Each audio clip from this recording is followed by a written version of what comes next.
Hello my wonderful friends, Magus with you on a beautiful day in Asha. If you're brand new to this channel, we're Zoroastrians, we're the Magi.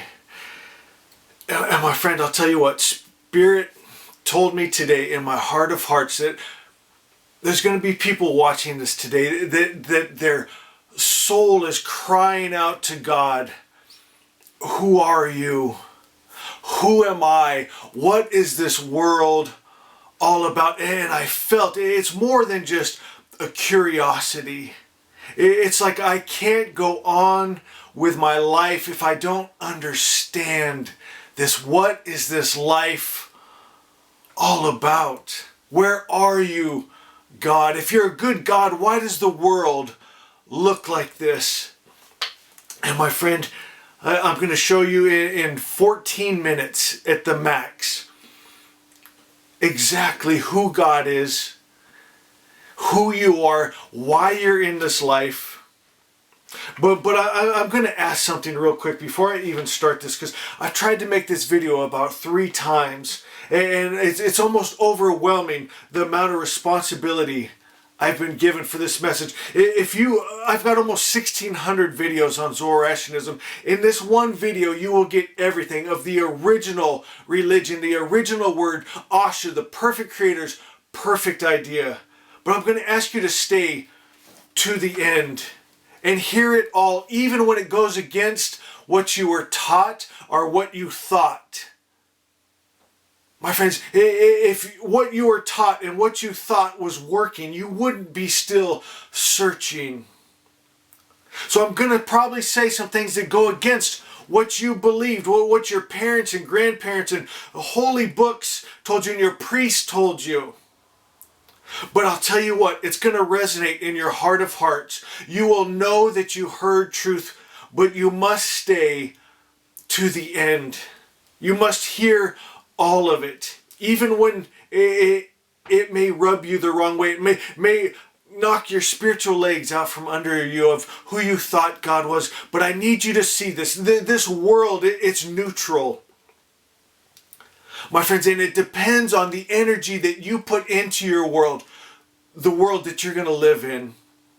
If you bring in pure, good spirit, love and peace and understanding and kindness, your world is going to reflect that. If you bring in Ahura Mazda, the evil spirit, hate, jealousy, fighting, war, my friend, that's what your world is going to reflect. The world is a neutral blank canvas, and you bring the energy into it. And get this, you know, look at all the different religions. The God that you hold is the world you're going to live in. The spirit that you hold is the world you're going to live in. You know, I think about, we talked about Judaism yesterday.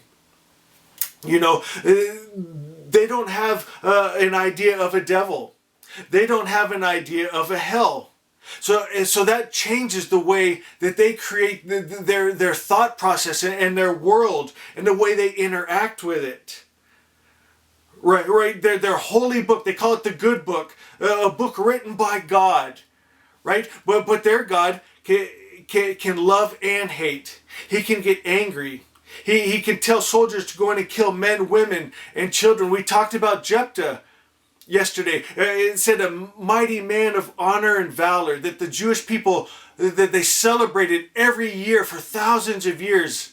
And do you know what he did? He made a deal with Jehovah, that if he went and killed the men, women, and children, got all the spoils, he would offer up as a burnt sacrifice the first person that came out of his home. And he killed his daughter when she came out. And they were so proud of him, because not only did he go in and do the hard thing to kill men, women, and children, get all the spoils for the Israelites, but then he killed his own daughter. He kept his word. And that was a man of honor. And so that's how the children would be celebrating this man every year. And so they had an idea of who God is, what an honorable man is, what a hero is. And so it made their world.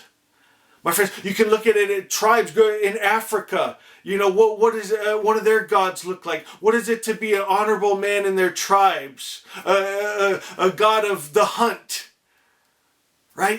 And so it depends on where you're raised and the ideas that you have. And that's why the original word Zoroastrianism is so important.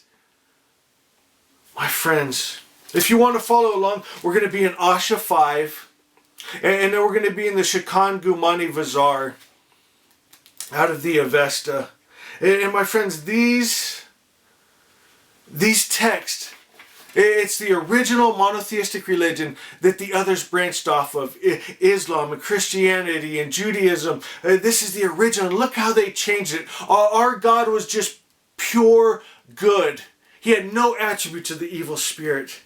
And when you hold that spirit, that idea, that's what you create in your family, in your business, in your life, in your mind. It's a fight for the mind, the soul of man. And as long as man has a God that gets angry, jealous, hates, wars, kills, that's what the man is going to look like. That's what the world is going to look like.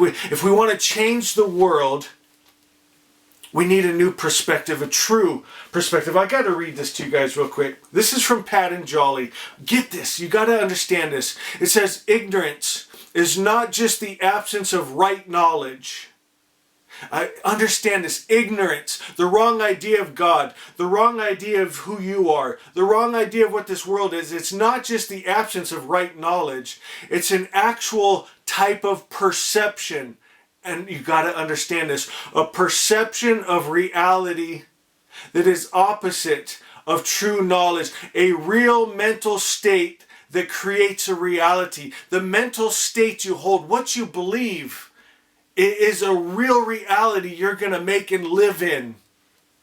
If you're raised in one of the religions where God is angry and judgmental, you're going to live in fear of that God. If you're raised in Zoroastrianism where it's your loving daddy, you're his everything, you're his perfect idea, then you're not in fear of him. So do you see how it creates your mental state in a real reality that you live in? If your God says, go in, kill the men, women, and children, and take the spoils, can you imagine what your life will look like compared to a pure Zoroastrian, that God is just love? That's all I have to give, just like Daddy. All I have to give you is love and peace and kindness and an encouraging word. Can you imagine what your family, your world, your mind looks like? Asha 5 says, believe only the highest truth, and you enter Asha. That frequency of the perfect creator's perfect ideas. The wise Lord is perfect, so his idea of creation is perfect. This is called Asha. What else could a perfect creator have but a perfect idea? Okay, let's go to the Avesta. I want you to see this about God. It talks about that there's two forces, two energies. They're not mixed. The world religions teach that good and evil, love and hate, peace and war, all that come from one entity, one seed. It's not true. We teach the two principles. There's two seeds that everything else grows out of. You plant a seed, there will be a harvest. There's seed time and harvest. You plant a good seed, there's a good harvest. You plant evil, anger, hate, it has a harvest. And my friends, ours is not mixed. It's pure God good, or there's pure evil. There's no mixture. And it says from these two seeds, there's nothing exists that is not included in these two names, good and evil. Thus it is abundantly clear that there are two first principles, not more, and that good cannot arise from evil, nor evil from good. God cannot send evil. That's the original word, Asha 13. The original word, all good comes from the Creator, and no evil comes from him. From that original word, your spiritual world is made straight. Then your material world comes into order. It says plainly, ignorance and evil cannot proceed from him, or if it can, he is not perfect, and if he is not perfect, then he should not be worshipped as God or as perfectly good. If on the other hand, both good and evil originate in God, then he is in imperfect in respect of goodness. Then he is imperfect in respect of right knowledge. Then he is imperfect in respect of reason, consciousness, knowledge, wit, and in all faculties of knowing. Then he would be imperfect in respect of health. And if he was imperfect in respect of health, he must be sick. And if he must be sick, then he is imperfect in respect of life. My friends, good and evil cannot mix. Evil does not come from God. God did not make the devil. There are two forces you must see this. There are two forces, a force of good and a force of evil. There's a force of love and there's a force of hate. My friends, and they never mix, never come together. They can't. Just when the light comes, the darkness is gone. When the truth comes, the lie is gone. But when people believe the lie is their truth, they don't listen to the true truth. My friends, when people's light has become darkness, when they believe the lie that the highest principle of God, good, again gets angry, hates, jealous, wars, kills, and they're calling that light, they're calling that God, they're holding that frequency, that belief, and it taints their whole world. Their world, it's stormy, and it's ugly, and it's mixed. But it's not the real above all real. It's not the perfect creator's perfect idea, and you can tune yourself to that frequency. We're reading out of gold, frankincense, myrrh, and the spiritual gifts of the Magi. Listen to the author's notes here. It's so beautiful. It says, as you can see, the Magi's text left no room for doubt that the Creator is good with no mixture of evil. They believe for a man to know his relation in this world, he must know where he came from and who he came from. Then just like a child emulates his father, creation would emulate the Creator. If the Creator was angry, jealous, and a destroyer, creation would believe that is acceptable behavior and therefore have a distorted view of good and evil, having no moral mean to follow. And I love this, the gifts of the Magi. It says, so in this revelation, we receive our first gift of the Magi, the true idea of who our Creator is, all good. My friends, God is just all good. He didn't make a devil. He couldn't get angry. He couldn't get jealous. He couldn't like bloody sacrifice. He's pure. The message of Zoroaster. Zoroaster means pure starlight. Undiluted light. Undefiled light. Pure light. Grab your book, Asha. Go to Asha 5.